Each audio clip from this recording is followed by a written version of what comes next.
Évangile de Jésus-Christ selon saint Luc. En ce temps-là, Jésus disait à ses disciples : « Il faut que le Fils de l'homme souffre beaucoup, qu'il soit rejeté par les anciens, les grands prêtres et les scribes, qu'il soit tué,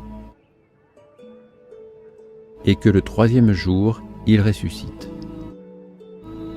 Il leur disait à tous : « Celui qui veut marcher à ma suite, qu'il renonce à lui-même, qu'il prenne sa croix chaque jour et qu'il me suive. Car celui qui veut sauver sa vie la perdra, mais celui qui perdra sa vie à cause de moi la sauvera.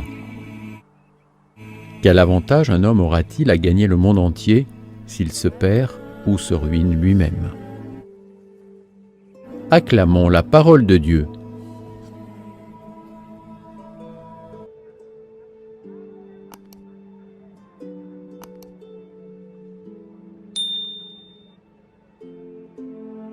La guerre contre l'Ukraine nous montre malheureusement où mène toute volonté de puissance.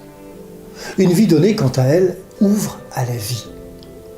La vie est semée d'épreuves de toutes sortes, celles dont nous pouvons être responsables, celles que nous n'avons pas choisies. La vie de foi ne nous dispense pas des épreuves, mais elle nous met en lien avec celui qui les porte avec nous. Pourquoi ? Parce qu'il se fait solidaire de chacun et son nom est Jésus-Christ. Dans la foi, c'est donc avec le Christ que nous portons nos croix. Seigneur, tu ne nous demandes aucune mortification ni de rechercher la souffrance, mais tu nous apprends que la croix, c'est nous-mêmes, notre amour-propre, nos maladresses, nos erreurs, nos douleurs, notre vie de tous les jours. Pour te suivre, tu nous invites à dépasser notre ego. Cela signifie construire notre vie sans piétiner celle des autres, ni les faire souffrir. C'est toi qui peux nous apprendre à abandonner toute tentative de domination. Tu le peux parce que tu t'es fait obéissant au Père. C'est dans cette obéissance au Père que nous puiserons nos forces.